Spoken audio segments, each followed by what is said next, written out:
Last week, our author, C.S. Lewis, gave us a picture of what heaven might be like. And I wonder what your picture of heaven is. Grandma would love to hear from you. Tell me what you think heaven will be like. Maybe you're the next C.S. Lewis. Now it's time for chapter 16, the last chapter in the Chronicles of Narnia. Farewell to Shadowlands. If one could run without getting tired, I don't think one would often want to do anything else. But there might be special reasons for stopping, and it was a special reason which made Eustace presently shout, "I say, steady, look what we're coming to." And well he might, for now they saw before them Cauldron Pool and the pool of the high, unclimbable cliffs, and pouring down the cliffs, thousands of tons of water every second, flashing like diamonds in some places and dark, glassy green in others, the great waterfall. And already the thunder of it was in their ears. "Don't stop, further up, further in," called Farsight, tilting his flight a little upward. "It's all very well for him," said Eustace, but Jewel also cried out, "Don't stop, further up and further in, take it in your stride." His voice could only be just heard above the roar of the water, but next moment everyone saw that he had plunged into the pool, and helter-skelter behind him, with splash after splash, all the others did the same. The water was not bitterly cold as all of them, and especially Puzzle, expected, but of a delicious foamy coolness. They all found they were swimming straight for the waterfall itself. "This is absolutely crazy," said Eustace to Edmund. "I know, and yet," said Edmund. "Isn't it wonderful?" said Lucy. "Have you noticed one can't feel afraid, even if one wants to? Try it." "By Jove, neither one can one," said Eustace after he had tried. Jewel reached the foot of the waterfall first, but Tyrion was only just behind him. Jill was last, so she could see the whole thing better than the others. She saw something white moving steadily up the face of the waterfall. That white thing was the unicorn. You couldn't tell whether he was swimming or climbing, but he moved on higher and higher. The point of his horn divided the water just above his head, and it cascaded out in two rainbow-colored streams all round his shoulders. Just behind him came King Tyrion. He moved his legs and arms as if he were swimming, but he moved straight upward, as if one could swim up the wall of a house. What looked funniest was the dogs. During the gallop, they had not been on all fours and out of breath, but now, as they swarmed and wriggled upwards, there was plenty of sputtering and sneezing among them. That was because they would keep on barking, and every time they barked, they got their mouths and noses full of water. But before Jill had time to notice these things fully, she was going up the waterfall herself. It was the sort of thing that would have been quite impossible in our world. Even if you hadn't been drowned, you would have been smashed to pieces by the terrible weight of water against the countless jagged rocks. But in that world, you could do it. You went on up and up with all kinds of reflected lights and flashing at you from the water, and all manner of colored stones flashing through it, until it seemed as if you were climbing up light itself, and always higher and higher, until the sense of height would have terrified you if you could be terrified. But the latter was only gloriously exciting. And then at last one came to this lovely, smooth, green curve in which the water poured over the top, and found that one was out on the level river above the waterfall. The current was racing away behind you, but you were such a wonderful swimmer that you could make headway against it. Soon they were all on the bank, dripping but happy. A long valley opened ahead, and great snow mountains, much, much nearer, stood up against the sky. "Further up and further in," cried Jewel, and instantly they were off again. They were out of Narnia now, and up to the western wild, which neither Tyrion or Peter or even the eagle had ever seen before. But the Lord Digery and later Polly had. "Do you remember? Do you remember?" they said, and said it in steady voices too, without panting, although the whole party was now running faster than any arrow flies. "What, Lord?" said Tyrion. Is it true then, as stories tell, that you two journeyed here on the very day the world was made? Yes, said Didgeridoo, and it seems to me as if it were only yesterday. And on a flying horse, said Tyrion, is that part true? Certainly, said Didgeridoo, but the dogs barked faster, faster. So they ran faster and faster until they were more like flying than running, and even the eagle overhead was going no faster than they. And they went through the winding valley after winding valley, up the steep hills, and faster than ever down the other side, following the river and sometimes crossing it and skimming across a mountain skimming across mountain lakes as if they were living speedboats, till at last, at the far end of one long lake, which looked as blue as turquoise, they saw a smooth green hill.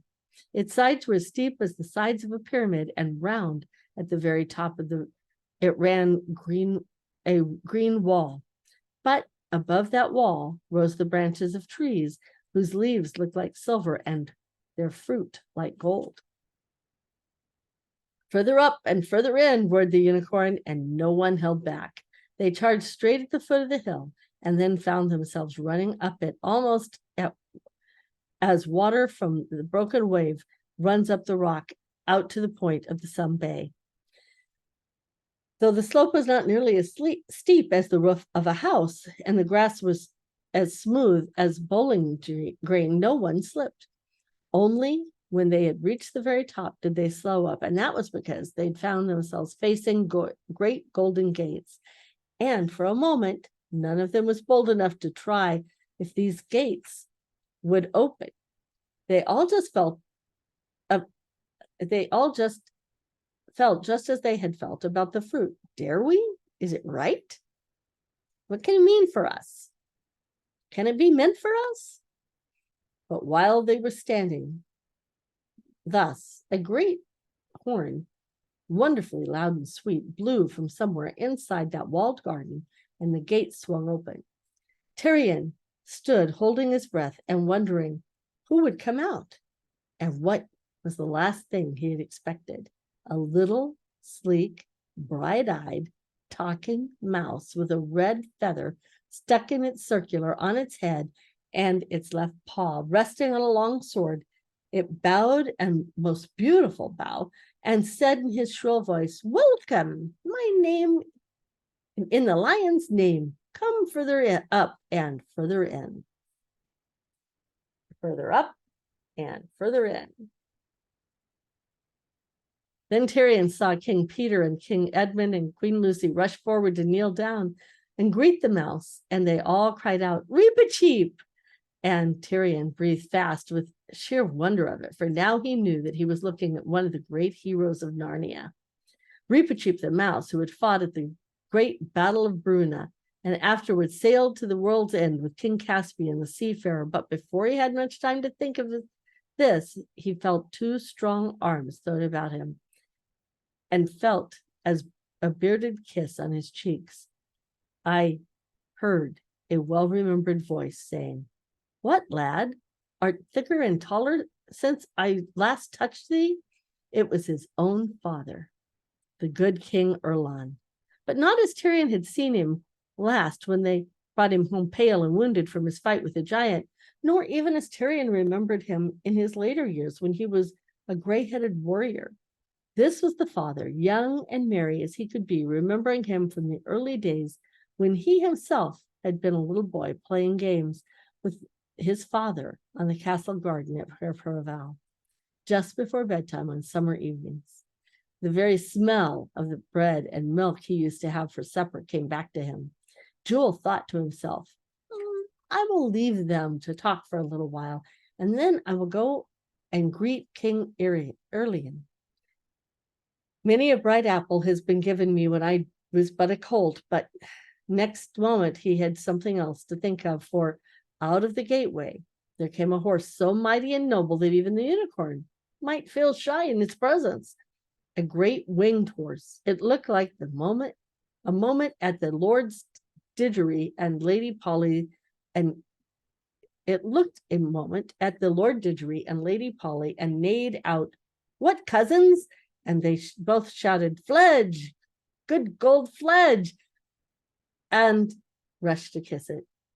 But by now, the mouse was again urging them to come in, so all of them passed in through the golden gates, and the delicious smell that blew toward them out of the garden and into the cool mixture of sunlight and shadow under the trees, walking on springy turf that was dotted with white flowers.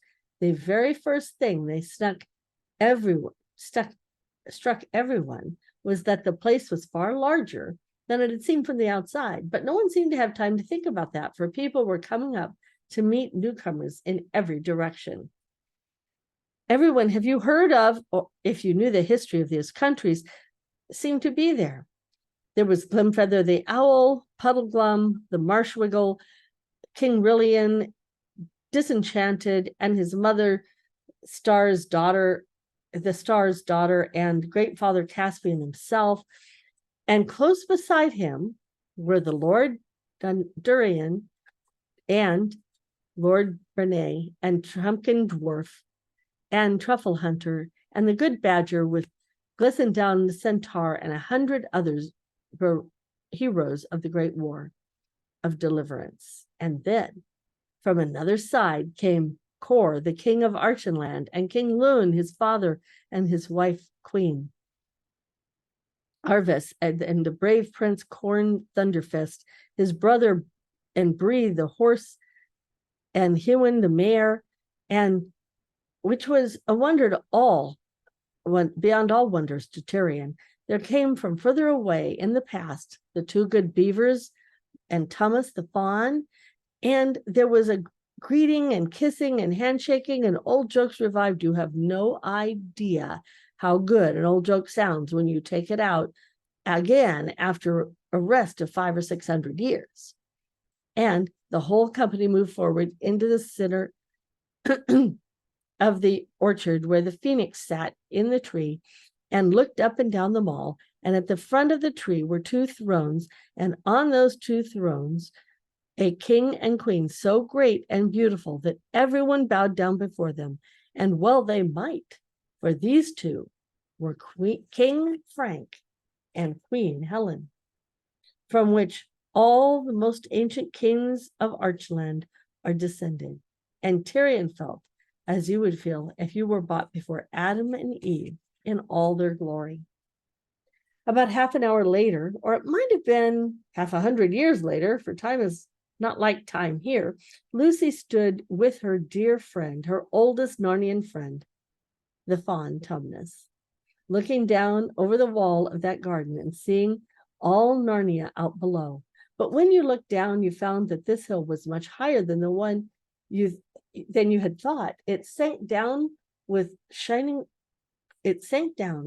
cliffs thousands of feet below them, and the trees in that lower world looked no bigger than grains of green salt. Then she turned inward again and stood with her back to the wall and looked at the garden.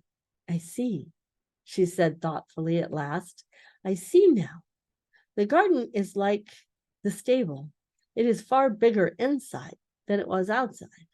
Of course, daughter of Eve, said the fawn, the further up and the further in you go, the bigger everything gets. The inside is larger than the outside. Lucy looked hard at the golden and saw it was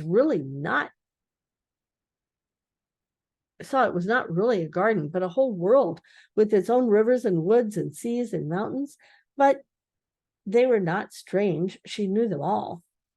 I see, she said. This is still Narnia, and more real and more beautiful than any Narnia below, just as it was more real and more beautiful than the Narnia outside world of the stable door. I see the world within a world, Narnia within Narnia.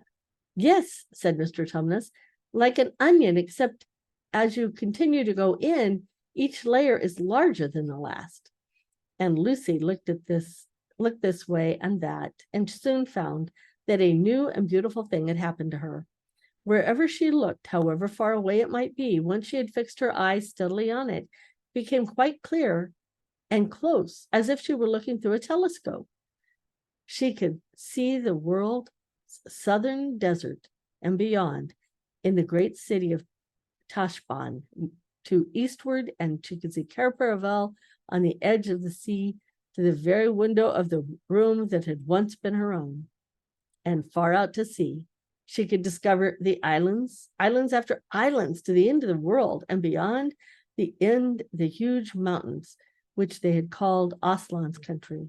But now she saw that it was part of a great chain of mountains which ringed around the whole world. In fact, of her, it seemed to come to quite close, that when she looked at her left and saw what she took to be a great bank of brightly covered clouds, cut them off from their gap. But she looked harder and saw that it was not closed at all, but a cloud at all, but the real land. And when she saw she had fixed her eyes on a particular spot of it, she at once cried out, "Peter, Edmund, come and look, come quickly." And they came and looked for their eyes had also become like hers. "Why," cried Peter, "it's England, and that's the house itself, Professor Kirk's old home in the country, where all of our adventures began." "I thought that house had been destroyed," said Edmund.